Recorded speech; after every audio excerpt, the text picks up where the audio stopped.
Do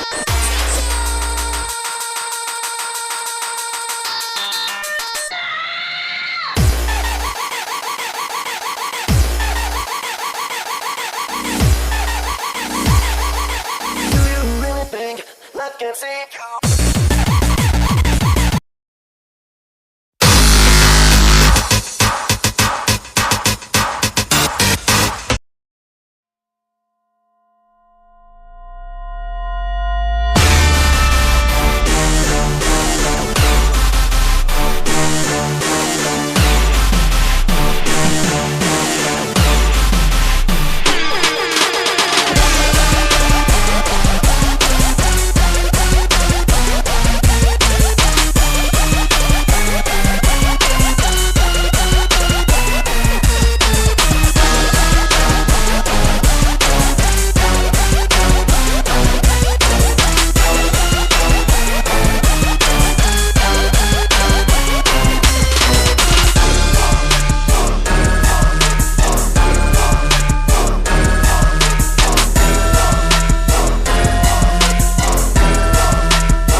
This year, for the first time, members of Generation Z, those born after 1997, are expected to outnumber baby boomers in the workforce. When asked to come in for an 8 a.m. meeting, my Gen Z new hire said, "Ugh, sorry, I can't make it. I have a workout class. Should this be allowed?" My visceral reaction was, are you kidding me? I'm literally 6 months into my first corporate job and I already want to quit. I woke up this morning and I was like, you know what today is? Today is the perfect day to go over the bare minimum Monday routine. You say right now you just won't hire Gen Z employees.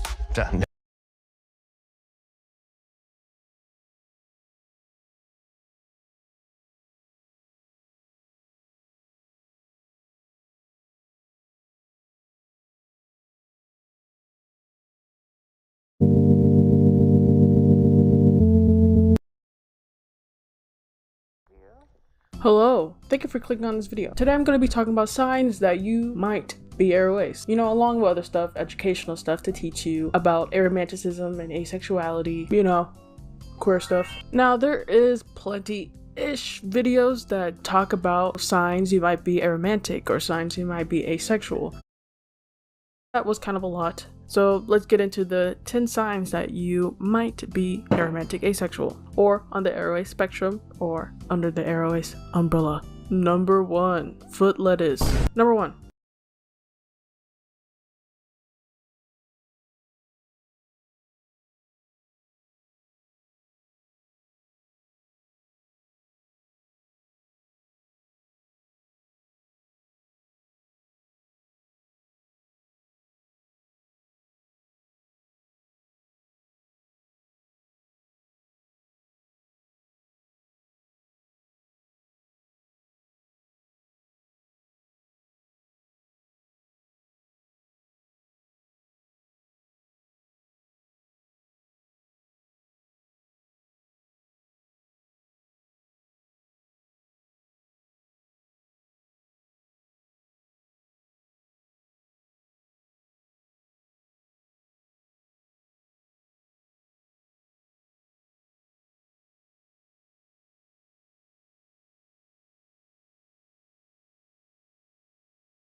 It's 11:43 p.m. at night, and oh, this is just so awkward.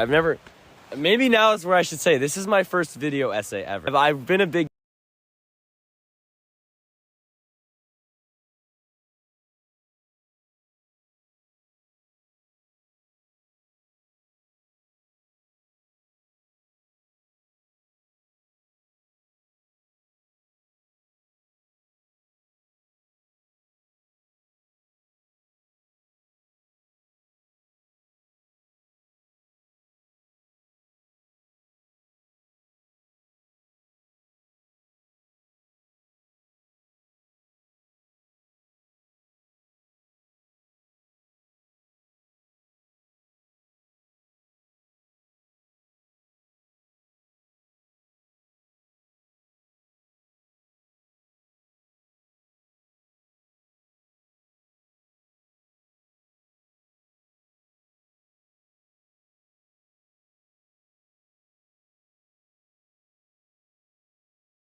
Bite it, sip it, slurp it, eat it, drink it.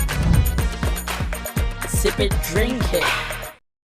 Most of you either really agree or really disagree that this is even a thing, but I think the true answer lies somewhere in the middle. First, let's define what it means to steal an art style. Stealing an art style means heavily referencing a certain artist's style, to the point where people may mistake your art for the original creator. It often also involves tracing their art, which we'll get into later. Typically, big creators within the community deal with stolen art styles, such as the drama with Purica telling people to stop stealing / heavily referencing their style. Let's start with the argument that art style theft isn't real. When people claim that art style theft isn't a thing, they typically reference the quote, "Good artists copy, great artists steal" by Picasso. Art styles are made by merging together everything that's ever inspired us, after all. Believing that you can steal an art style contradicts the very process of how art styles are made. Where this argument falters is in a misunderstanding of that process though. Yes, to make an art style, you have to reference other artists, but the issue lies in the amount of artists. If you reference 5 different artists and use that to create a style, you'll get something completely unique. People may be able to see a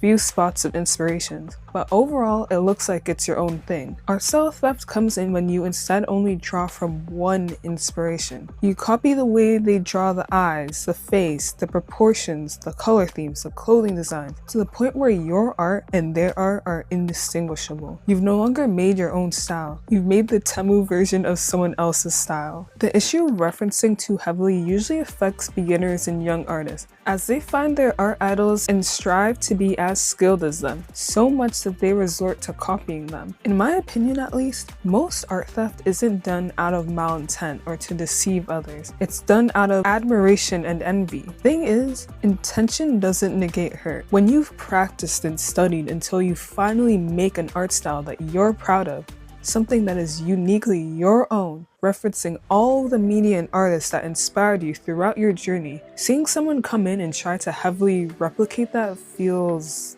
off. Like, they technically haven't stolen any art from you directly, but it still doesn't feel right. Not all big artists feel this way, of course. Some find it admirable or remember their early days in art, heavily referencing their own favorite artists. Some may not even speak on their discomfort with their art style being heavily referenced, as it may be seen as sending hate to smaller creators. I think artists are valid to put up boundaries in their bios, asking people not to heavily reference their art, as long as they don't put small creators doing the referencing on blast. Art style theft may be a somewhat real thing, but I also don't think that gives people the right to go around accusing others of stealing art styles either. Like I said before, sometimes this comes from beginners / young artists who are new to the art community and don't know that it's a taboo. There's no need to harass or insult them for making that mistake. If you really feel that their referencing is egregious, like to the point of tracing other artists' work, light constructive criticism is all you gotta give.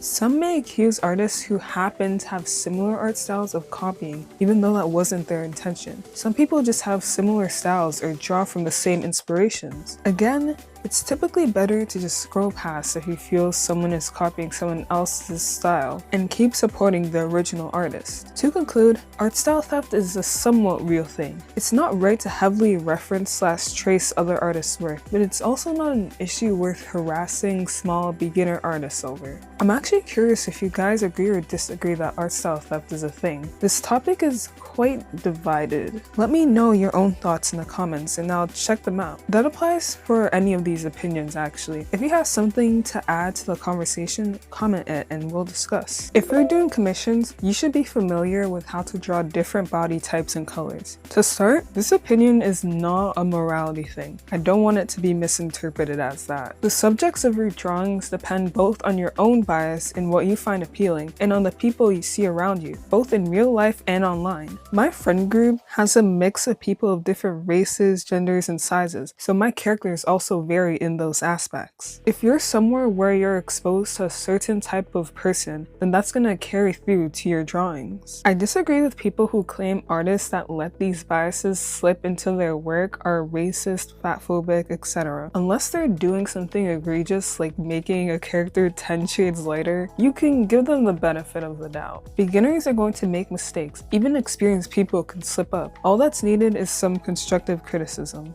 When I say you should be familiar with drawing different races and body types, I mean having some basic knowledge is useful. Skin color is already done for you. There are many pre-made palettes online, so in my opinion, there's not much of an excuse there. When it gets to more detailed styles, it may take more practice as rendering darker tones is different to lighter tones. Personally, I tried drawing my friend recently and it struggled with making the cheeks a warmer color without it looking like makeup. I watched a tutorial and realized my mistake was using red tones on the cheeks instead of orange tones. To draw different hair textures, look at references of real people, but also look at people with similar styles to yours and see how they stylize hair. One of my characters, Sage, has loose curly hair. I really struggle with drawing this hair texture as I'm afraid to draw it too detailed or too stylized. To combat this, I searched up loose curly hair drawings on Pinterest and saved photos of characters with similar hair textures to hers. Using those stylized examples and real-life images, I can now better draw her hair in my style. With body and anatomy, this may take more practice, but it is possible. Struggling with this is understandable because you have to learn how the body holds weight. It's similar to how clothes are the hardest thing for most beginners to draw. I know we've all struggled with not knowing where to draw the folds and creases. Similarly with the body, a bigger body folds and wrinkles in different ways to a smaller one. When your commission terms state that you can draw humans, it's a bit disappointing when those humans are limited to small, fair-skinned ones. Mixing it up and expanding your skills helps you reach a broader audience. Your current customers would also be more satisfied with your work because their OCs are more accurately drawn. Now, this opinion doesn't apply to recreational art because that art is made just for you. You're free to draw your biases, but it's still good to diversify. A few times, I've seen some artists with OCs that look so similar that I struggle to tell them apart. It's hard to get engaged in a story when I keep confusing the blonde blue-eyed guy with a blonde green-eyed guy. Your character designs will greatly improve if they're all recognizably different. Speaking of diversity, drawing diverse characters isn't forced representation. There was a drama on TikTok a while back when people bullied this artist for making human designs of My Little Pony characters that were quote-unquote too diverse. There were disabled characters, plus-size characters, characters with dwarfism, etc. I guess the community saw it as too try-hard. I think it's obvious that the point of the designs was to make the characters represent a bunch of underrepresented groups though. I don't know why people went so crazy over it. This forced representation point is applied to any media that doesn't have a cast of all fair-skinned small characters. For example, how mad people were at Turning Red. The movie took place in Toronto, a place known for having a mix of races and ethnicities, but somehow people were shocked to see that represented. I honestly have mixed feelings about the word representation as a whole, because sometimes it feels like minorities and people of color are just a box to check, not characters that happen to be women or Asian or plus size, etc. Sometimes it actually does feel like pandering with no substance. That's why I dislike the recent live actions that have been coming out. Instead of giving us our own stories, you replace characters with actors of color who you know are gonna get torn apart online, like what happened with the Snow White actress Rachel Zegler and Halle Bailey as the Little Mermaid. Now for the most current discussion. AI art isn't real art. I feel like I'd be preaching to the choir if I really got into this, but I couldn't make an art commentary video without mentioning AI at some point. I could offer my own perspective as an artist in a tech field. In grade 12,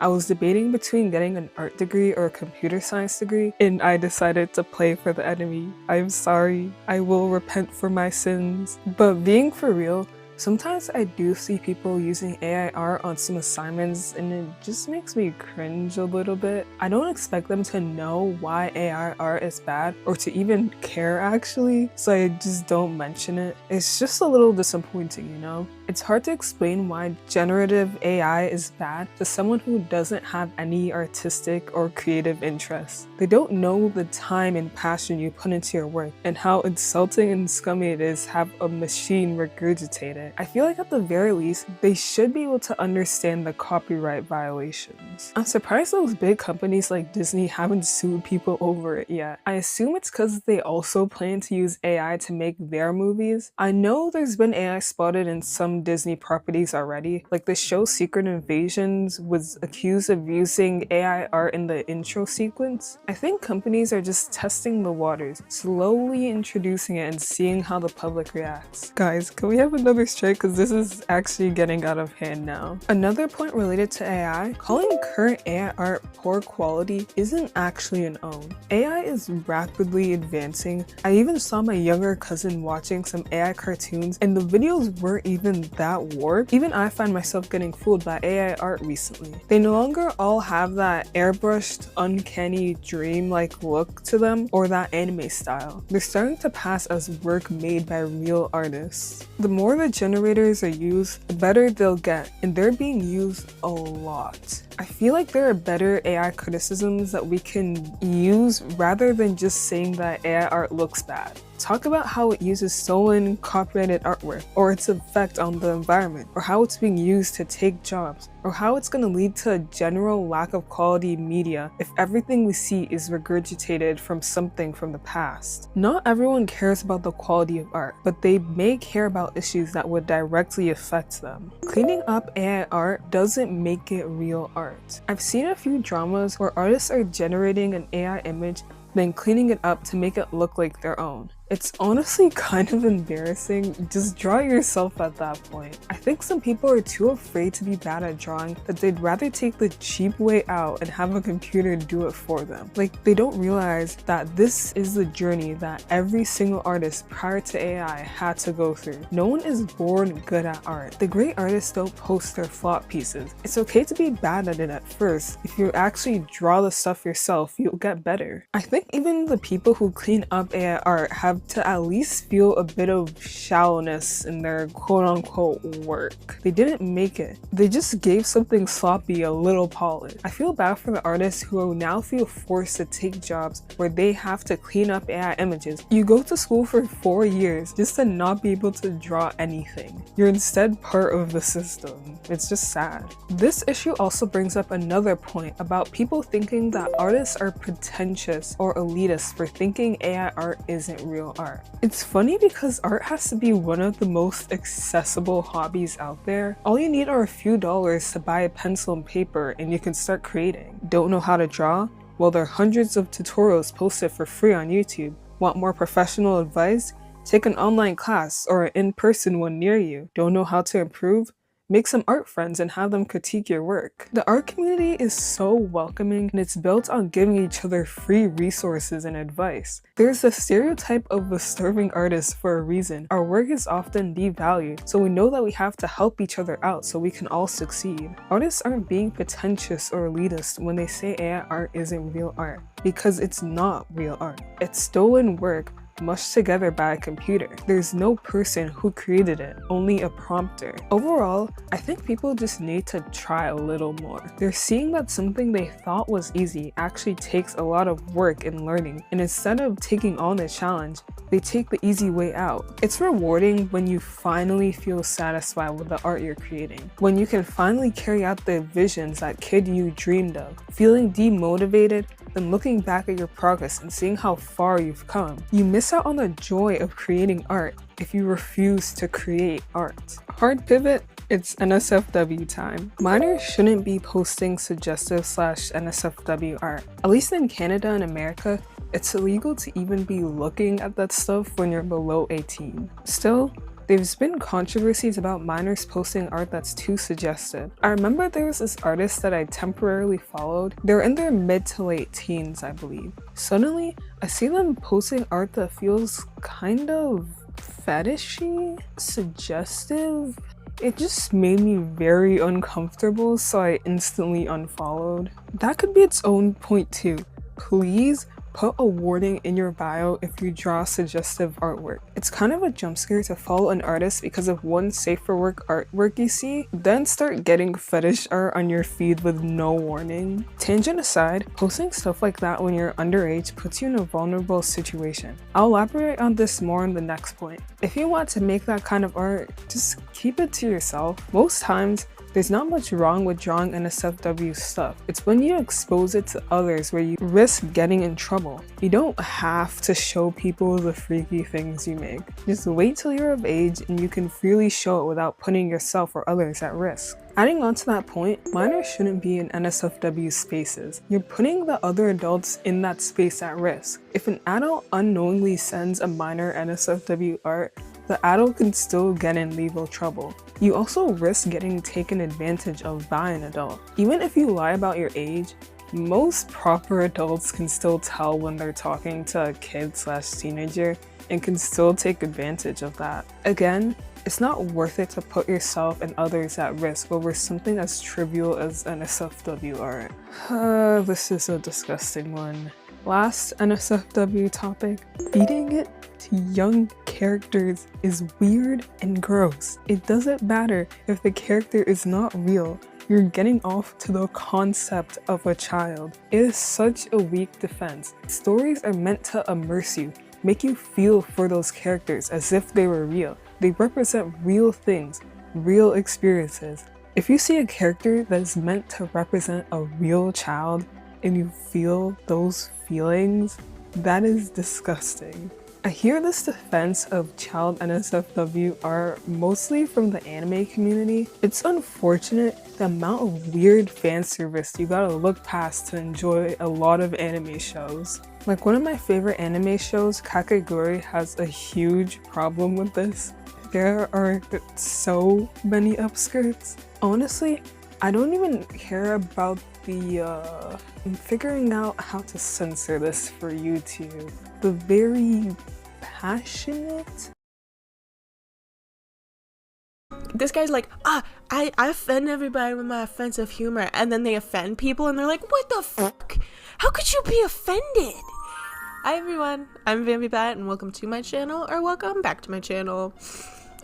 So TikTok is never inaccessible of honestly quite astonishing takes and art videos, and that is where this topic is coming from today. Once again, something pissed me off so bad I had to sit down here and not only write about it, but speak about it to the, albeit very small masses. This video is about this girl, the girl that pissed off half of TikTok because she drew her fellow art students quite badly to the point where it was offensive.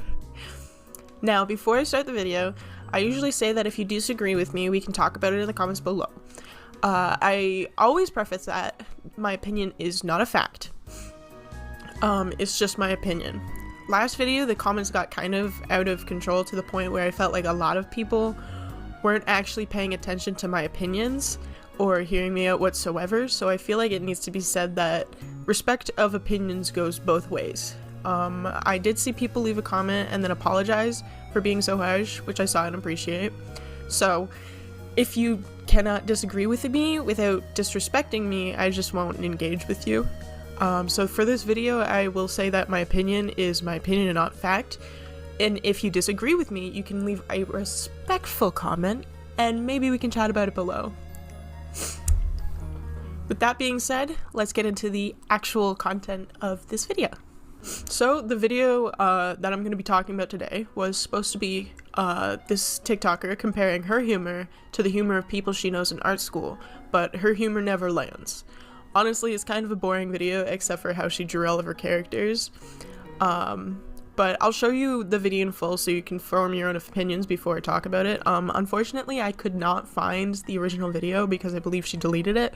So this is just, unfortunately, a crude repost of it. Sir, I am a Rorfian Zopgar! The most important parts about this video are the way that she portrays her classmates, and the way she portrays herself, and what the overall joke is. Which, spoiler alert, you can get the joke from the audio itself. She didn't need to draw her classmates that way.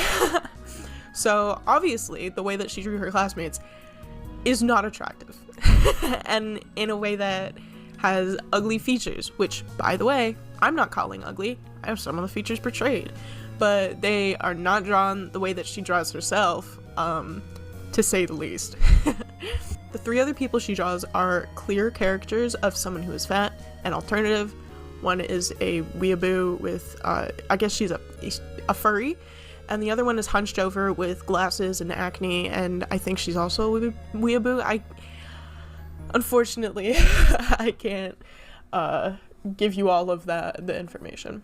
But frankly, just saying out loud what she drew for people to agree with makes me feel fucking icky inside, because I couldn't imagine myself drawing people I disagree with like that.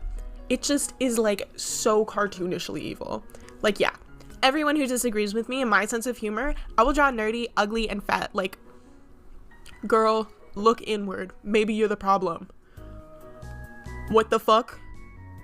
But to compare her self-portrait to her classmates, you can see her as very conventionally pretty, which, spoiler alert, she does not look like that in real life.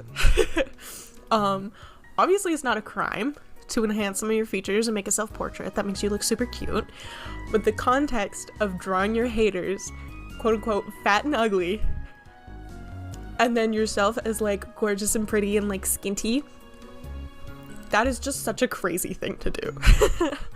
A lot of people were very quick to point out that this artist doesn't draw herself exactly accurate, and they went to mock the way that the artist looks, which honestly is a little more than ironic. I don't think you should be doing that shit at all. If you disagree with how she was portraying people in her video and being like, oh, they're ugly, and then calling her ugly, girl, if you are below the age of 16, that makes sense because you're immature, but that's just embarrassing. Don't do that shit. But I digress. Basically, she's not as pretty as she draws herself, and that showed a huge contrast when she drew people she didn't like as ugly. Now I get to say how I feel about it and how I interpreted it. Also, huge freaking warning if you're a person who says stuff like, it's not that deep. This is a commentary video where the intention is to get that deep. If you don't like that shit, I don't know, click off now, because that is the point, is to examine pieces of media and provide a commentary for it. So unfortunately, it gets that deep. Okay, so personally, I think there's a lot of undertones within this 10-second TikTok that I think need to be addressed. So first of all, let's just be fucking real. She specifically said she is at an art school. So being at an art school, what types are usually going to attend? And that being said, is the really like weird artsy types. And I hate to say it, but the people that she drew as caricatures are kind of the people that you run into, and the way that she drew them as being her like biggest haters, if you ever meet people like that, they are the sweetest people ever and kind of like really normal. So I hate to say it, but if everybody at your art school is disagreeing with your sense of humor, maybe you're just not that funny.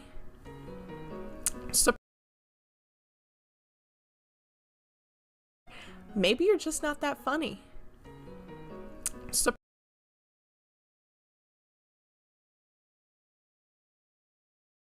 That is the point, is to examine.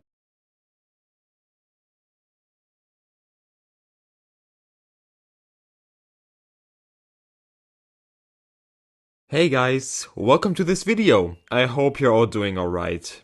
So, as you all have already seen in the title, I decided to take a look at Rith once again, because I wanted to do a little format where I take a look at the channels of YouTubers that I criticized in the past, just to see if anything had changed about their content since my first video on them. And when I took a look at Rith's channel, Well, let's say it was only a matter of time until I talk about this person once again, since in my opinion, he turned from a bad commentary channel into a full-on commentary content farm. And also, this video will talk about his controversy, since it happened while I was writing the script for this video, funnily enough. So buckle up everyone, and let's get into why I think that Rith is a commentary content farm now.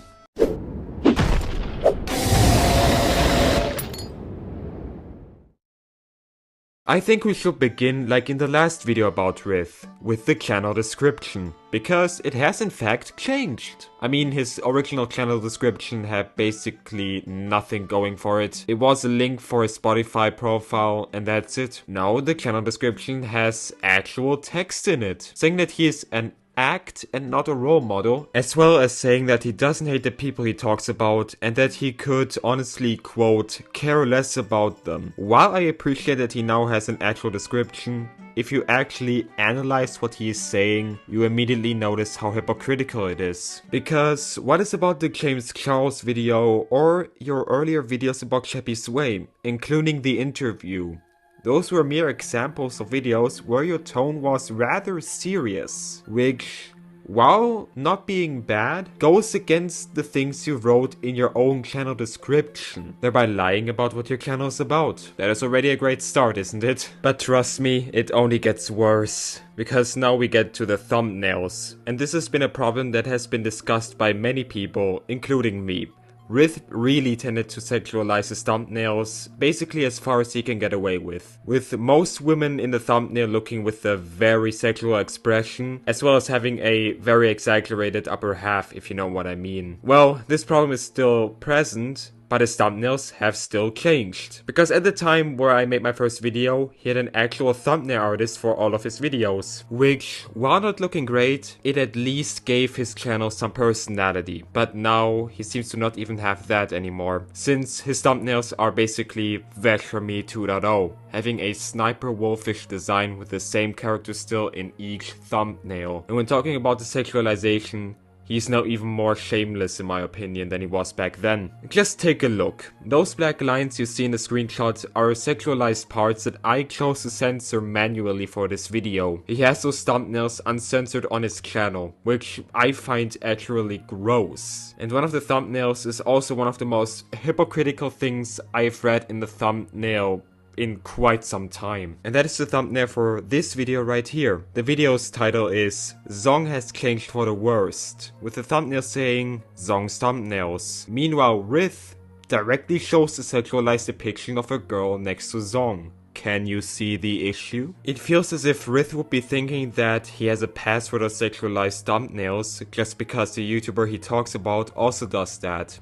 And Rith, if you actually think that, then I'm sorry to disappoint you, but you are as wrong as you can be, since it is hypocritical of you, because you're basically doing what you condemn in your videos. Or in this case, what you condemn within the thumbnail. And it automatically ruins your credibility. And that's basically all I can say about his thumbnails by now. They're basically Vegemi's thumbnails, just with a different avatar, thereby stripping the little personality that he had within the thumbnails away from his channel. And now we talk about his actual videos, and with that we get to the content farm aspect. Yay. So one big factor of a content farm is pumping out a lot of low quality content to get easy clicks. Well, I have counted how many videos Rith has uploaded in January alone, and he uploaded 24 videos in January alone, 26 when we count this little incident. Sometimes uploading 2 videos within the same day, with every single one of them being between 8 to 10 minutes long. So the bare minimum for him to enable mid-roll ads, which is interesting. And when it comes to topics, well, it's once again the typical mainstream topics for slop commentary.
Well, guys, today is that day. I have finally done it. I have finally made some Pretty Penguin merch. I always had this brilliant idea of launching an online store with products of my own and something myself and my cute community of pretty penguins can relate to. And after watching a series of delusional ideas from Viaura, it actually inspired me to start my own online store with the help of Gelato. I saw that you guys really liked my first long art commentary video, so I made a second one. Here is even more art commentary to listen to as you draw your little guys. The characters I'm drawing today are art fight attacks. I'll have the artist's credits on screen. If you want to see more of my art, follow my Instagram at StarryGazer. Now on to the commentary. Let's start with something spicy. Shall we separate the art from the artist? Usually, when someone says to separate the art from the artist, it means if the artist does something questionable or illegal, we should still be able to enjoy the art they made. People who believe in separating the art from the artist believe whatever the artist does in their personal life doesn't change the quality of their art. So if Cat's Eye spent their weekend kicking puppies, that wouldn't make Gnarly any less of a banger. For those who don't believe in separating art from the artist, they believe that you cannot enjoy the art without in some way supporting the artist. Stuff like buying an author's books or purchasing a singer's concert tickets still supports the artist. The artist can use that money and fame to grow their platform and access more vulnerable people. Why would the artist change their behavior if they've lost nothing? Why would future victims tell their story if the artist loses nothing? I saw a great Reddit post that also made a good point. Separating the art from the artist on an individual level versus a societal level. If one person continues engaging with their art, that's a drop in the bucket. When waves of groups carry on this idea, that support starts carrying weight. It tells victims that their stories and voices are insignificant and irrelevant. I also think when it comes to historical figures, you can enjoy their art while also critiquing their problematic behavior. Stuff like Dr. Seuss including caricatures in his books is worth talking about because it shows how deeply and historically racism has intertwined with art and media industries. Children read those books and went on to carry those beliefs. Children who are now our grandparents or parents. The world influences art and art influences the world. It would be a disservice to push the problematic parts of artists to the side and pretend like it had no impact on current times. If we want to get all artsy philosophical about it, the art is an extension of the artist. The artists base their art off of their own beliefs, feelings, experiences, and view of the world. Learning about an artist's bad behavior can change the way the art is viewed. For example, Will Versa. He made songs taking on this creepy antisocial guy persona. When I was a fan of him, I thought these are all haha parody songs, but learning that he actually did have some of those tendencies in real life, it changed my view of these songs. Now they seem kind of dark. I don't believe in separating the art from the artist in most cases, but there are a few cases where I believe in the phrase. I believe in separating the art from the artist when the art was made by multiple artists. Like if an actor from a movie was exposed, I wouldn't mind watching that movie because there are hundreds of other actors, editors, stage crew, cameramen, and other individuals involved in that production, and it would be unfair to let one actor be the downfall of hundreds of people's hard work. There is also a way to enjoy art from problematic artists without monetarily supporting them. Piracy. This is a really subjective topic, and I understand people may be heavily against this idea, heavily for this idea, or somewhere in the middle. From reading about it, everyone's got their own buts and disclaimers attached. What do you think? Is it truly possible to separate the art from the artist? Let me know in the comments and we'll discuss. Same with my next opinions. If you agree or disagree or just have something to add, let me know down below. Let's talk about closed species. Okay, first, what are original species? Original species are kind of self-explanatory. They are species that an artist creates. They're really popular amongst furries mostly. They also may have lore and world building surrounding their species. For example, I make a new species called bun cats, cats with bunny ears. They live in a mystical pink forest where they hide from evil wolves. There may be some variations within my species, like special bun cats that jump really high, or a rare type with rainbow fur. There are two main types of original species, open or closed species. If my species was open, that would mean anyone can make their own bun cat OC. If my species was closed, then you wouldn't have permission to make your own bun cat character. Most times, If you want to have your own character that belongs to a closed species, you have to commission the original creator. Some of these characters go for insane prices, and there might be a limited slot of how many new characters or adopt the creator is willing to make. Buying a character from a closed species may also come with extra perks though, like being invited to a community where you can roleplay and make art of said closed species. You may think, well, why would I follow the rules of a closed species? I can draw whatever I want. This is where you may come into some issues. So there's this cool thing called harassment. Basically, some of these loyal communities go out of their way to comment on people whose characters look too similar to a closed species and tell them to take it down. Some people believe that drawing a closed species is copyright infringement, but I don't think that's how it works. I feel like closed species are just artist gatekeeping. You make a loyal in-group and have them go after the out-group. You have to be on a power trip to think it's alright to make your fanbase send threats to an artist for drawing a dog with wings. It's also just an easy way to make money off of fake scarcity. I could never get into closed species, same way I just cannot understand the hype around expensive Pokemon cards. Most people think closed species are kinda dumb, which is honestly valid and I agree. A lot of the times, these closed species are based on really simple concepts like ghost lizards or dessert-themed bears. Anyone can think of that and draw that, so it wouldn't be fair to accuse someone of copying or stealing your idea. Overall, I don't see an issue with original species in general. I think it's fun to have little fantasy species and have a community of people surrounding it. I don't even think it's wrong to sell designs for your species. I think the limit comes when you close it, because it can lead to other artists getting harassed for drawing something similar to your concept. Next, is blackwashing bad?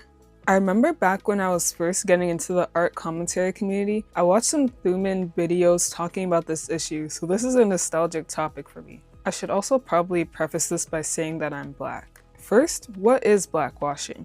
Blackwashing is when you get a character from media and reimagine them as black. For example, redrawing Princess Peach as a black woman. Blackwashing is typically done because there isn't much representation of black people in media, and sometimes when we do get the representation, it's in the form of a stereotype or a token character. Someone may find comfort in reimagining a character as someone who looks more like them. This issue is honestly something that you wouldn't really be able to understand if you've never felt misrepresented or ignored on screen. I personally don't see an issue with quote-unquote blackwashing. I honestly don't even like that it's called blackwashing because it makes it sound synonymous with whitewashing. Whitewashing is when a character that was originally a person of color is switched to be light-skinned or white. The live-action movie remake of Avatar: The Last Airbender is often criticized for whitewashing. Whitewashing and blackwashing aren't opposites because whitewashing involves erasing the little representation that minorities have. It's also colorist. Colorism is a form of racism where minorities with lighter skin / Eurocentric features are preferred over minorities with darker skin / non-European features. For a media example, in the live-action version of The Hunger Games, they casted a light-skinned actress to play Rue, even though in the book she's described as dark-skinned. When black people do get representation, they're often represented by lighter-skinned people because it's easier for our audience to accept that, I guess. Crazy thing is, even then, light-skinned black actors still face discrimination. Amanda Stenberg got a lot of racist harassment for playing Rue. I forgot how I even got on this colorism tangent. Oh right, whitewashing versus blackwashing. Whitewashing is a genuine issue based on racism and colorism, while blackwashing is just people trying to search for some sort of representation. Therefore, I don't see an issue with blackwashing. Next, you aren't entitled to commissions in art. Art is a luxury, not a necessity. Artists can charge whatever price they see fit for their art. Art is often undervalued, so sometimes it's a shock when non-artists see the price of arts and crafts made by small businesses and artists. They're seeing the true value of something they're used to seeing undervalued. Commissioners and small businesses know what price is right for them. They consider how much time it took for them to create the art, the price of the supplies, the time they took drawing revisions, shipping costs, platform costs, marketing costs, and all of these other invisible fees that the buyer does not see. If you still believe it's overpriced or the price doesn't match their skill, find another artist and buy from them instead. Tip for commissioners: please don't undervalue your art and sell it for way less than it's worth. It doesn't make sense to spend hours and hours working on a piece that you're only going to make $15 off of. I'm not sure what the best way to charge commissions is, but at least make it cost minimum wage.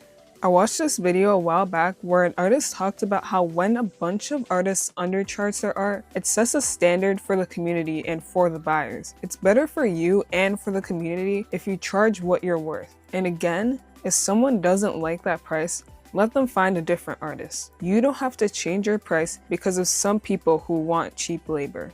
Who else remembers that awful, terrible trend? Reduce your expectations to 0. It was inescapable on Instagram a few years ago. These begging for followers trends are so cringe. I understand why people do the trends. It's big in the community, which means it's likely to get picked up in the algorithm. This is especially important because ever since Instagram introduced Reels, they basically killed the algorithm. The only way to gain new followers or to have your current followers see your content is to post Reels. Every app is now TikTok. Posting on Instagram isn't as easy as it used to be. Now it's not enough to just make a drawing. You also have to attach it to a trend, record a speed paint, do some editing, etc. If someone's posting art on social media, they aren't just an artist, they're also a content creator. I understand this artist versus content creator struggle. For most of my speed paint videos like this one, about 30% of my time is spent drawing. The rest is spent scripting, recording, editing, and making thumbnails. You want all of that work to be worth it. So understand why an artist would feel the need to play into trends so that they can give their accounts a boost. There are better ways to draw users to your page rather than doing these self-deprecating trends though. They put people off and it makes it look like you're begging for attention.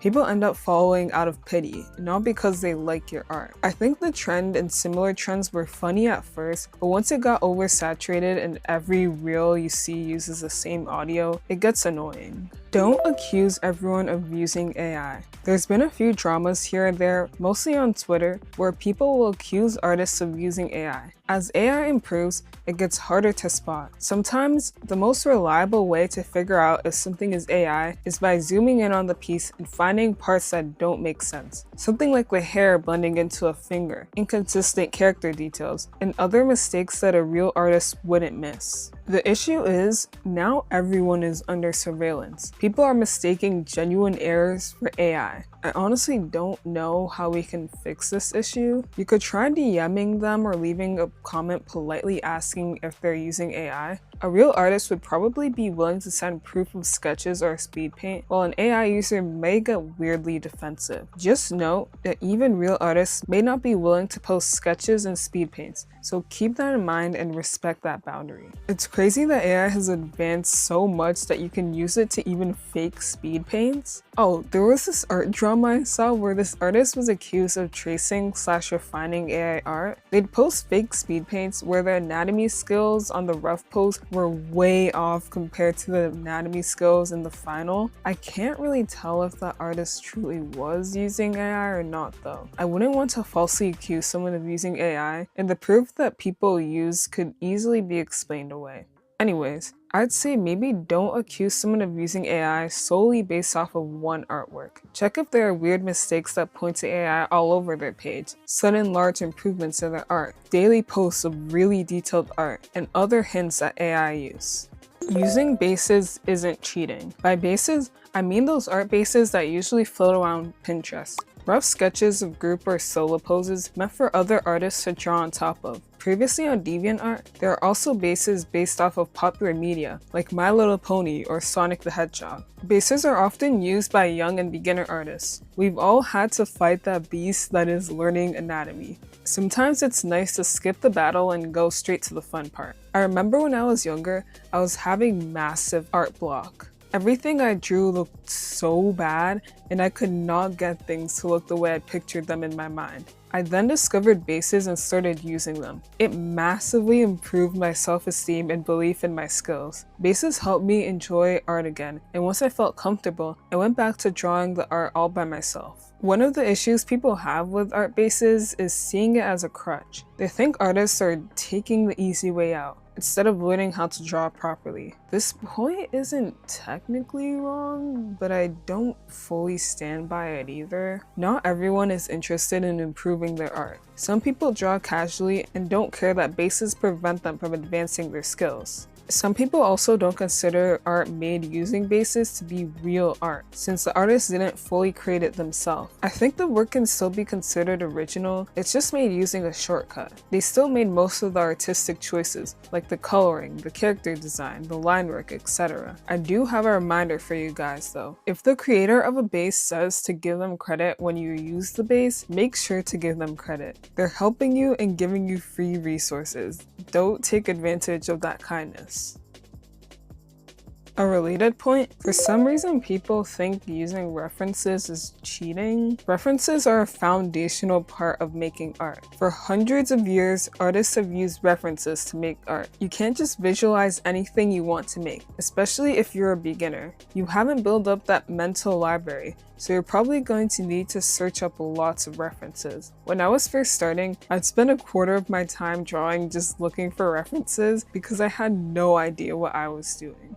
Using references isn't cheating. It's a core, near necessary part of the art process. I will say that maybe don't try relying on references too heavily. Again, when I was first starting, I spent forever looking for references. And of course, I used my favorite website, Pinterest, to do that. I think searching for references sometimes turns into procrastination though. Sometimes it's more fun to look at aesthetic images and beautiful art rather than spend an hour drawing and redrawing the pose that you can't get down. But I don't know, maybe that's just a me thing and I had no self-control. Do you guys also go down reference rabbit holes too? Please don't tell me I'm alone in this. Anyways, if you rely on references too much, you don't get the chance to test your mental library and imagination. If you try drawing using the information you know, instead of looking at an image, you get more thoughtful about the piece. How does the elbow bend? Where do the knuckles go? Would the neck be visible at this angle? I'm not saying to drop references entirely, of course. It's just good to test out your imagination and knowledge sometimes. You may be surprised at how much you've learned.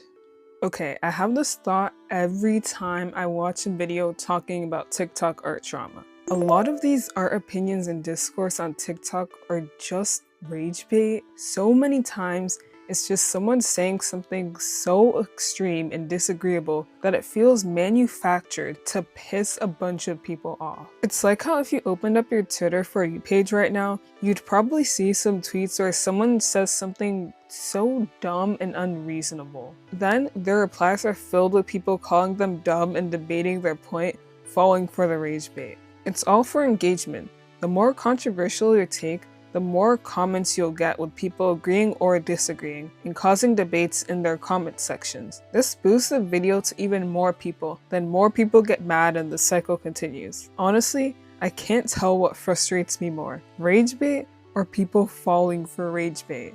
We end up having this pointless discourse over a belief that no one genuinely has. In a similar vein, some people post rage bait comments. Stuff like claiming something that's very obviously made by an artist is actually just AI, or that entire drama around people saying artists have a pro-shipper art style. The pro-shipper art style is undefined because it's not actually a thing. It's just easy to annoy someone by saying they draw like a If someone says something that annoys you really bad, take a step back, take a breath, and consider if it's worth it giving this person the attention they desire.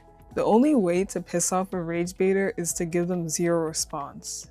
Another thing that I think originates on TikTok, not every art style needs a name. A while back, I started seeing comments on Pinterest saying stuff like, "What art style is this?" And I was always so confused because what does that mean? There aren't really genres of art styles. There's some really broad ones, of course, like anime art style or pixel art, but it doesn't tend to get more specific than that. I know in recent times there's been some labels for art styles, like the jelly art style or the Russian art style, because I guess that's a thing. Also, I've heard some people say that people comment asking for a name of an art style so that they can use it as a prompt for AI. I'm not sure how true this is though. I feel like this art style naming trend has mostly taken place within the art community rather than outside of it. I don't think you have to worry about having AI users in your comments looking for prompt tags so they can replicate your art. Generally, most artists don't have a name for their art style, and I don't think we really need one.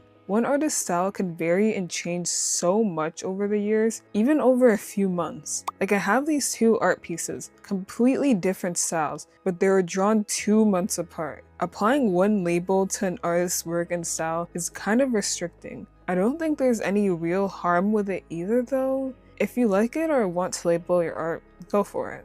Okay, I have an interesting opinion, possibly controversial. I feel like Hazbin Hotel is kind of overhated. Okay, when I say this, I specifically mean the show. We're kind of going to do a separating the art from the artist thing for a second here, but we'll get to the artist/creator in a second. When Hazbin Hotel first got released on Prime, my Twitter feed was filled with people talking about the show and trashing on it. Personally, I've always been impartial to Hazbin Hotel and the creator VivziePop's other shows. By the way people were talking about this show, I was expecting a show that was deeply problematic and deeply flawed. So a few months after the show was released, I sat down and I watched the show. And honestly, it was a little enjoyable. There were parts of it I didn't like how honestly boring the main character Charlie and her girlfriend are, or how the stories sometimes felt overwhelming and all over the place, but there were also parts that I really liked. The songs were really good, I liked the art style and character designs, and I thought some of the characters were fun to watch, like Angel Dust. Speaking of Angel Dust, one of the big critiques of the show was his character, and specifically the song Poison. I can't fully get into him and his story because I want to keep this video light, and I also don't want to put a bunch of censors, so I won't dwell on it. In the show, Angel Dust is abused by another character, Valentino. Some people feel like the way Angel Dust's hypersexual was shown was bad representation. If you want to learn more about that controversy, there's other people on YouTube who have made videos talking about it. Outside of that valid critique though, I feel like people hated on the creator more than the show. Or the hate for the creator made people look at the show in a worse light. Like they already didn't like her, so it primed them to see the worst in the show. There's also some controversy about other people who worked on the show. One artist on the team was allegedly exposed for drawing ship art of Angel Dust and Valentino, and also making weird comments towards the minor after being critiqued. Although this is just one artist on the team, it still put the show in a negative light and furthered the belief that the representation was poorly done. It could also be that usually people have extreme opinions about things that are internet mainstream, either positively or negatively. Like with people really loving The Amazing Digital Circus or really hating on Garden of Banban, the extreme opinions are the loudest, so it's harder to find minor critiques or minor praise for some media. Summer break is coming to a close, so I'm making a bunch of videos before I get busy with school. I want to know what videos you want to see, whether that be art, commentary, or something completely different. We're building a little community here, and I love hearing what you guys have to say. I feel my brain size increasing every time I read the comments and hear you guys' insight. So comment what sorts of videos you want me to make, and subscribe so you don't miss them. Also, thank you so much for 5,000 subscribers. That is very awesome. Okay, back to the video for real this time.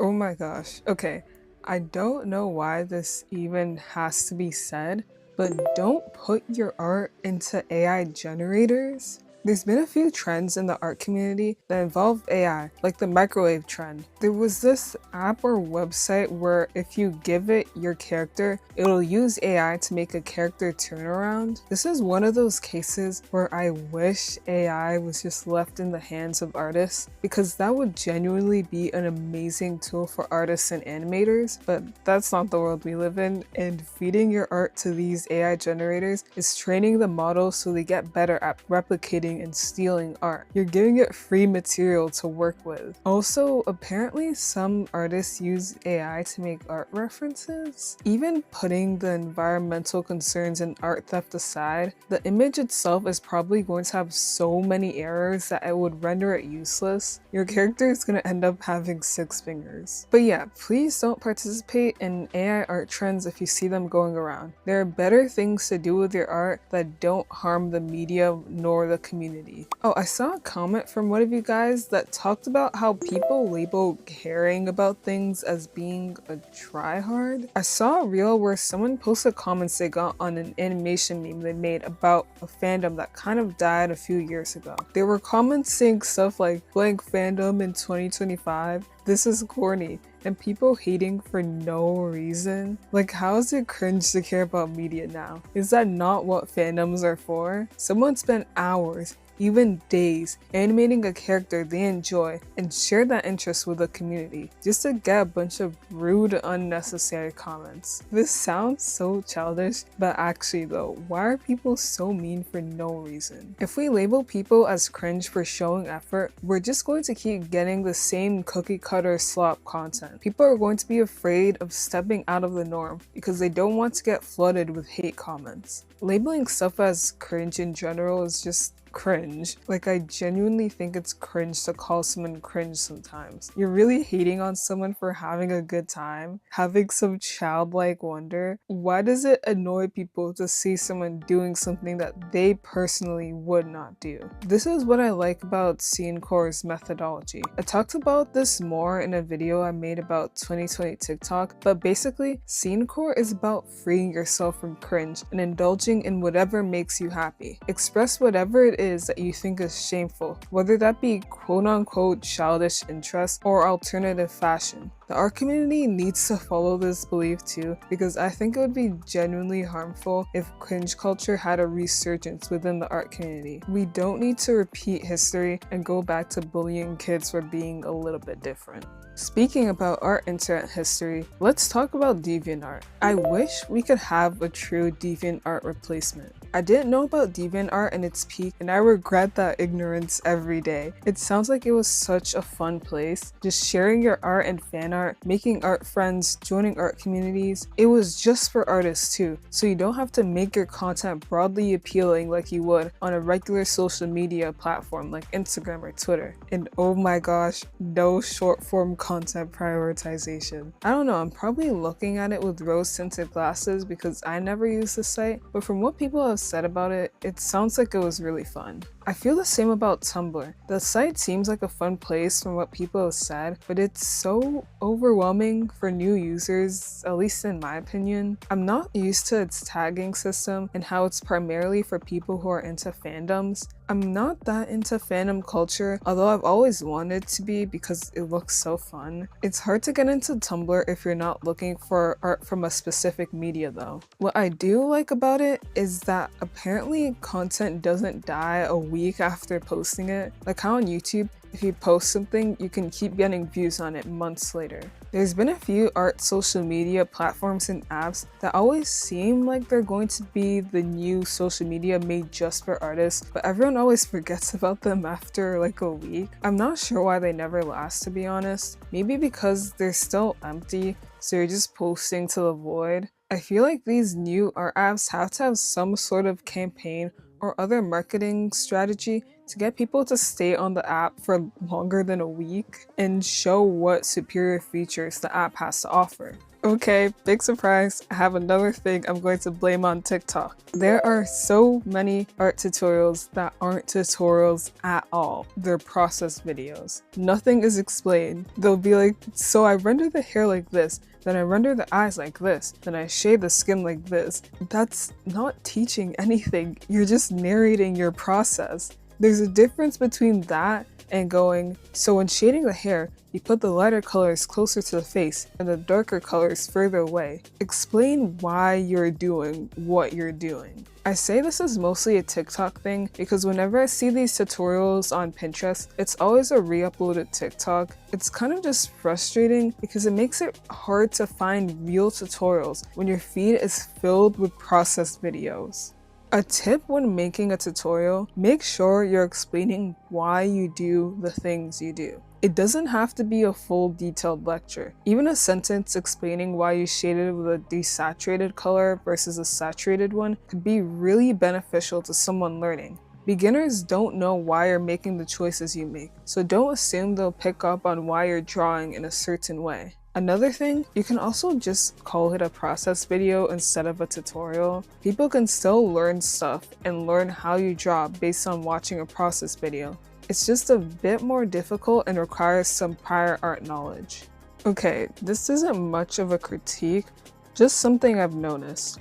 The jelly art style is kind of limited. Like 90% of the art I see in the jelly art style is a headshot of a girl looking at the camera with pouty lips or a soft smile. There isn't much diversity in poses or perspectives, or even how much of the character is being drawn. It's a beautiful art style, and I'm envious of anyone who knows how to give drawings that wet look. For the past few months, I've been trying so hard to figure out how to give my art that glossy look. I feel like I'm pretty observant when I look at art, but I still don't know how to do it. Someone please help me. Anyways, back to the style. I wonder how a jelly art style cat would look, or a house, or a whole forest. I don't know if anyone else can relate, but I find it so hard to draw environments in my style. I can draw a person just fine, but having to draw the chair they're sitting on, I might die. This isn't hate on the style at all, by the way. I think it looks really great. I just feel like it has a lot of potential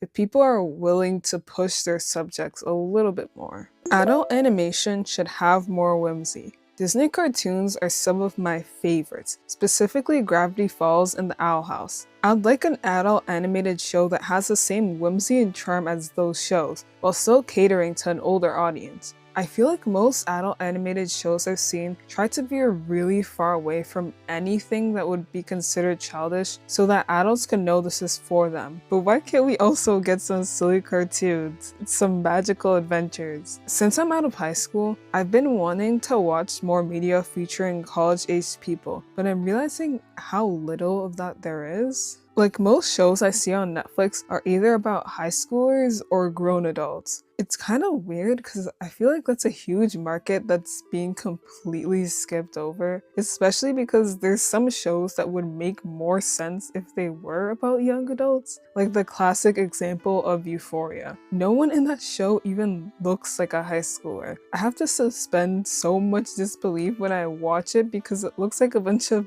adults cosplaying high schoolers. Like I watched Mitchell and the Machines a while ago, which by the way, you should definitely watch it if you haven't already. It is so good. The main character is about to enter her first year, but then this whole tech apocalypse happens. I would have loved it if they made a spin-off show or movie about her time in film school. I'm just interested in seeing more shows about people in the same life stage that I'm in right now. If you have any recommendations for shows that take place in college or feature characters in their late teens, please let me know. Back on topic though, there are some adult shows that have a bit of that charm I get from kids shows, like Bob's Burgers. It has that light charm and slice of life comedy that I really love. They also don't try to balance it out with gritty topics or a bunch of swearing. It's just a cute show about a family in their restaurant. Still on the topic of adult animation, I hate the art style of most adult animated shows. I'm specifically talking about the art style in shows like Big Mouth, American Dad, and even my beloved Inside Job.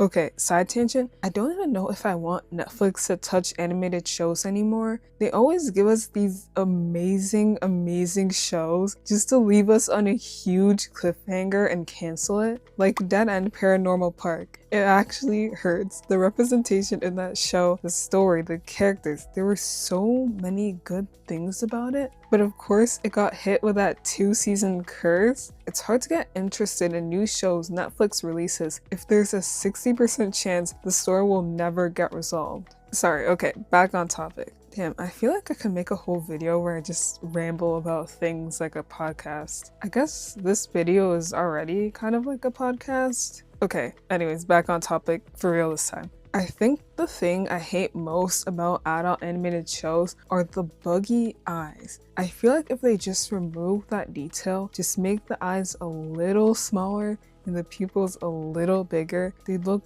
so much better. I feel like they intentionally try to make some of these designs a little bit ugly so that it doesn't appear too childish. It's nice to watch a show with a pretty art style though. Don't adults deserve pretty art styles too? There are some non-kid shows that do have pretty art styles. The Midnight Gospel, The Boondocks, and Smiling Friends are some shows that have amazing art styles and they're still made for adults. Another animation critique, I hate when male characters are really stylized but the female ones aren't. I think I first noticed this after watching a Lavender Town video where she talked about her animation pet peeves. The examples she showed were crazy too. Like there was some animal school anime. All of the characters were drawn like actual animals, barely anthropomorphized. Meanwhile, all the girl characters were drawn like regular girls with animal ears and a tail. They looked like humans wearing cheap costumes. Stuff like that is so jarring.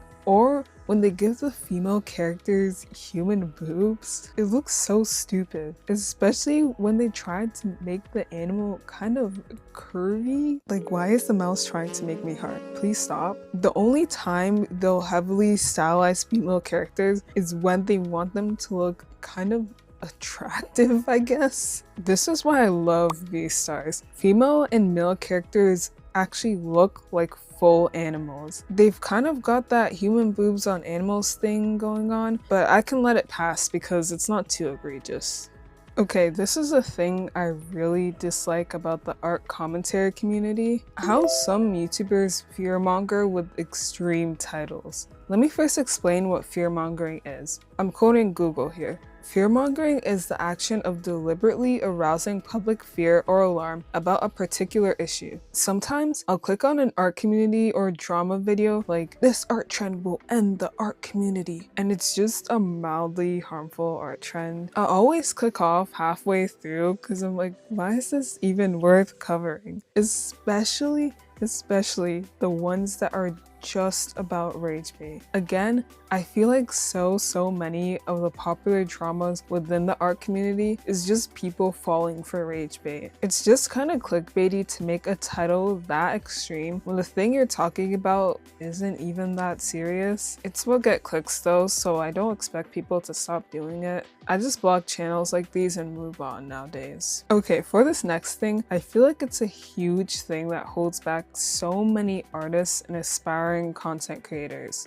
You don't have to be good at art to post it online. This belief is holding you back. I've liked art ever since I was a kid. When I was 12, I discovered storytime YouTubers and I decided that that would be my career. I am going to be a YouTuber. I didn't want to start right away though. I thought my skills weren't good enough yet, so I started with drawing a lot every day to practice. Then after a few years, I went, wait, what specific skill level do I have to be at to start posting? I'd spent all this time aimlessly running towards an invisible finish line. If you want to start posting art or videos, just do it now. There's never going to be a moment where you think, okay, now my art's good enough to be shown. You're always going to find a flaw in your art because that's what the art process is. Artists never stop improving, so you'll always find something off about your stuff. As for the skills you need to post, especially on long-form platforms like YouTube, you'll learn those skills as you go. I spent a long time watching videos on how to be a YouTuber instead of doing the thing that actually makes you a YouTuber, posting videos. Your first few videos are probably gonna kinda suck, but over time as you learn from your mistakes, your videos will improve. You can always set those first videos to private if you think they're too cringe. I'm probably gonna do that with a lot of my first videos eventually. It is really fun making videos, and if any of you guys are thinking of making a channel, do it. Do it now. Set up that account and start posting whatever it is that you like. Experiment. Try out different genres. Make whatever it is that makes you happy. Don't let that fear of not being good enough hold you back. Okay, I'm going to need you to take this with a huge grain of salt because I'm not a professional artist. The most I've done were some art classes in high school. I believe that you don't have to learn art by starting at the fundamentals. When you're first starting art, every guide tells you you have to learn color theory, anatomy, and foreshortening, and shading, and all of this technical stuff. And I just don't think that's entirely necessary when you're starting out. I think it's honestly harmful to beginner artists to tell them to overwhelm themselves with all this technical knowledge. It's unsustainable and they're just going to get bored of it and burn out. Like every year, I set the goal to learn the fundamentals, and every year I don't follow through because I'm just not interested in it. My art would greatly improve if I did focus on improvement, but I just don't find it interesting or necessary. You also will never fully learn the fundamentals because art is a skill that you're always going to build on. There's always going to be more things to learn, more flaws to improve, so it's hard to know when it's time for you to leave that fundamental stage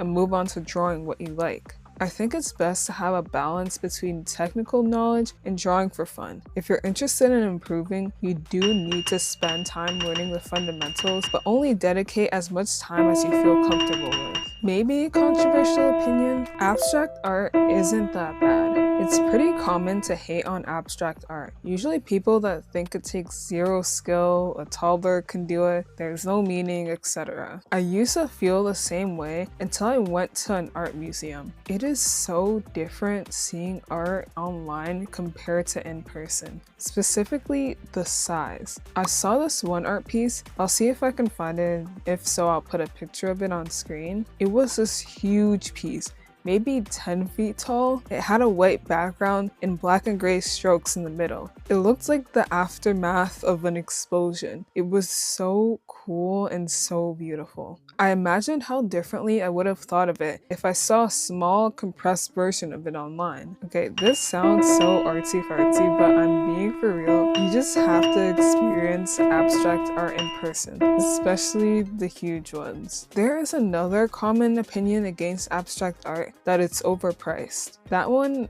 I can't argue with. I don't know how to price art in general though. I don't think it's fair to just price it based on how long it took to make or how detailed it looks. I don't know, art is subjective. It's hard to put a quantifiable metric on it. Anyways, that's all I have for today. I hope you guys' drawings turned out well. If you're still working on them and need more to watch, click on one of the videos on screen now. I have loads more art commentary and art commentary videos for you, so subscribe so you won't miss them. Bye-bye!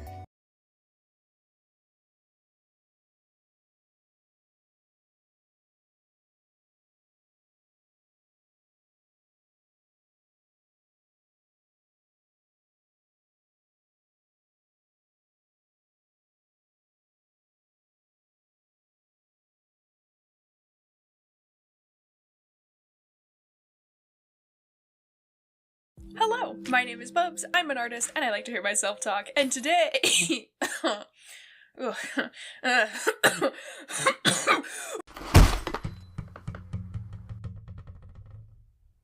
Ugh, that was weird. Whew. I do feel a lot better, though. Alright, let's just take it from the top. Hello, my name is Bubs, I'm an artist, and I like to hear myself talk, and today I'd like to hear myself talk about art tropes that really get on my nerves. Of course, this isn't the first time I've done this, but it will be a better time that I've done this. Pretend that sentence sounded good. I've actually been working on the script for a while because I realized I had more to talk about. Shocking, right? I had more to say about a given subject. Perish the thought. Still, there really are so many common things in writing and design and all that where, while I can understand why it's kind of a default for lots of projects, I am still completely exhausted on the concept. Like, it's not a moral affront to God or anything, but it does displease my sensibilities, and what better way to handle my annoyance and discomfort than to yap about it on the internet? Isn't that what it's for? As a heads up, for this video, this particular batch of tropes are more about story stuff rather than strictly visual art tropes. I don't know if that matters to you, but the title could have led you to believe a different reality, so I want to clarify in case it does. Still, if you think about it, art is actually a very broad term which does include writing, so it isn't false advertising simply for the sake of having a consistent title scheme, and you can't be mad at me. Or I guess you can, but that would be a little silly of you, to be honest. Speaking of people being silly and getting mad at me, I have a disclaimer. If you're a returning viewer, you probably don't need to hear this, but if you're new around these here parts, firstly, hi, hello, welcome. And secondly, the people that were here last time were naughty, so now I'm obligated to say the following. Everything in this video is my opinion. I will provide examples of what I'm talking about and explain my reasoning for my opinions. This is not equivalent to me saying that the pieces of media from which I pull examples are terrible, especially since I often pull from things that I really love. It is also not equivalent to me stating my reasoning as objective fact that should be true for everyone. I am only stating what I know is true for me as an individual. This video would be entirely pointless if I were to say, I don't like when people do this thing, and then provide no examples or explanation. That's a list, not a discussion or critique. And if a list is what you're here for, then just read the video chapter titles and then you can leave, I guess. Also, please keep in mind that just because I don't personally like something existing as a trope doesn't mean I think it can never be interesting in any context, or even that the trope itself is bad practice across the board. If you like the trope, that's great. If you have seen the trope done in an interesting way and want to tell me about it in the comments, that's also great. If you've written a story yourself that has done something like what I talk about here, that's the most great. Good on you for writing a story. So what if it includes one or two details that I don't personally enjoy? If you find a critique I have here valuable and you want to incorporate a change into your work, that's fine, but you should not completely switch up your view on anything just because I offered an opposing view. I am an internet stranger, and therefore should not shape the way you view the world all by myself, especially if it takes away from your fun. At the end of the day, this is all for the sake of fun for you and for me, and if there is a chance that this will make you upset, I encourage you to leave. You can come back some other time. You will not hurt my feelings. There. Now that's all out of the way. Let us boogie right along to our very first trope, shall we? Brains. Okay, I know I'm starting off in a really odd place, but please, hear me out. While there is plenty of zombie-related media that I either currently enjoy or otherwise got a lot of enjoyment out of before the writers gave up, as a concept, zombie apocalypse is just kind of lame to me. Don't get me wrong, the idea of zombies is really cool from a narrative perspective. These monsters are people, twisted into lifeless husks that will turn on their loved ones and fellow man with animalistic rage, acting on the whims of a virus or sometimes fungus that exists only to replicate. That is a chilling concept, especially if the reason for it is unknown and or invisible. Still, I cannot get over how unrealistic the concept is. I won't beat a dead horse. The internet has already discussed many times over that a bag of decaying meat shambling through a hot Georgia summer would turn into a smelly goo pile long before Coral's little sister managed to unlock the speech skill tree. But I pose to you what I feel is a much more compelling argument. Weapons. Maybe you can convince me that something about whatever is creating the zombies is able to keep them from decaying, and after watching how people reacted in 2020 to a certain virus, I can definitely be convinced that lots of people would become zombies if for no other reason than ignoring the advice of medical professionals, government officials, and also common sense. What I cannot be convinced of is that zombies would pose any kind of threat that could not be solved with humanity's proclivity for creating instruments of mass destruction. I am absolutely not posing the argument here that there could never be a truly devastating zombie-related event that results in mass casualties, especially in conjunction with these instruments of mass destruction, and the consequences could be devastating on a global scale. But zombies shutting down the entire world? Unless it is set way in the past, I think it is pretty reasonable to assume news of some freaks popping out of the graveyard will get out there before too much damage is done, especially considering that most of the time you can put that thing back to sleep if you just smack its head hard enough with a blunt object. I mean, I personally grew up taking those suckers out with garden plants, so... I do understand that this is probably bias, born of growing up in a country with quote-unquote intruder drills at school, but come on, find a firearm, a hunting crossbow, maybe throw a can of beans at its skull, that might work. If all that requires a little too much precision, vehicular manslaughter could be a viable strategy. If an entire city is overrun, engage bomb strategy. I feel like, realistically, we could take care of zombies faster than they'd be able to turn folks. Zombies, to my knowledge, cannot self-replicate. I've yet to see a zombaby, and I don't know that they'd be capable of mitosis. So if you stop letting people turn, you run out of zombies. Boom. End of the world never happens. I am, of course, oversimplifying and generalizing things here. There are many story reasons that you can add to your world building that gets around the believability problems above. Maybe everyone is infected and the illness only activates when you kick the bucket, so there's always a danger. Maybe the government was doing evil bioengineering and they're intentionally covering up information to cover their hides, and also see how this all works out. Maybe zombies are not actually a fictional concept already, and so no one has any idea what this could be. Take into account that the enemy would be your coworkers, neighbors, family, and not some kind of wild animal or nameless monster, and now you're dealing with people very unwilling to pull the trigger. Plus, there's all that zombie media that buffs the zombies so that they're actually more effective threats than they would have been while alive, turning them into spore spewers or acid spitters, which actually does catch my interest a little more than your average zombie affair. Still, I have my doubts that global reaction time would be slow enough that zombies would be able to end human civilization as we know it. I think I'd be less convinced that a zombie apocalypse is not really possible if it wasn't for the fact that the genre relies very heavily on living humans to maintain the threat, specifically by being stupid as hell or evil as hell. I get that it's realistic that if the world went to shit, humanity will be its own worst enemy.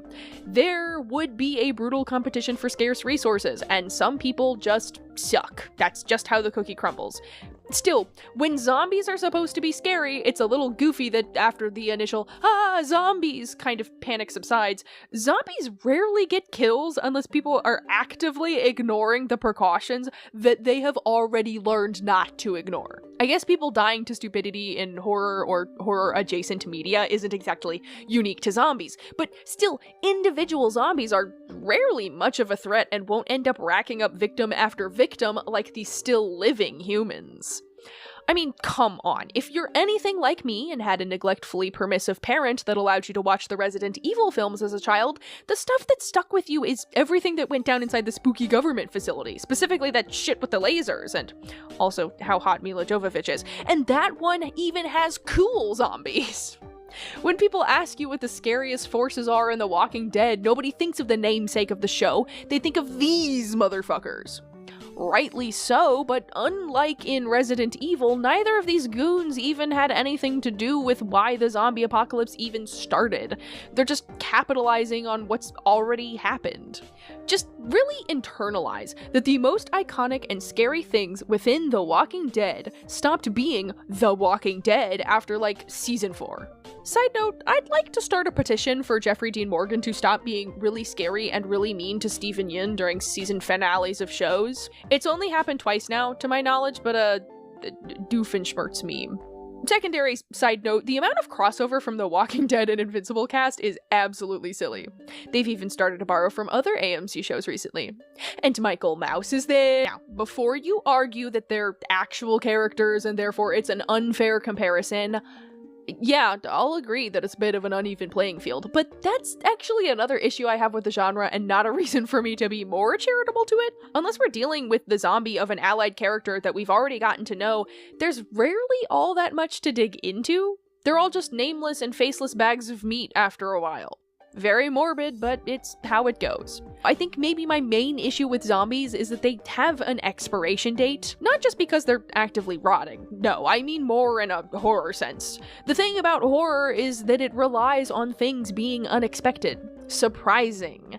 If you know your enemy, the fear factor comes down a lot, and zombies are, unfortunately, pretty damn predictable by nature. Unless we're dealing with some modified zombies, we're up against corpses that don't grow, or adapt, or learn. They don't change tactics, and they have one goal, which also means that generally speaking, the threat level of zombies is entirely dependent on catching the victim off guard. As such, once your guard is high enough, and you've learned all of what they can do, the threat is gone, and then zombies are just kind of a backdrop.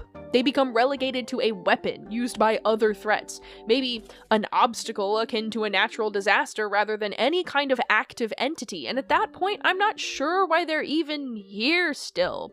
If you want to tell a story about the after-apocalypse, why still have hordes of the undead? So I can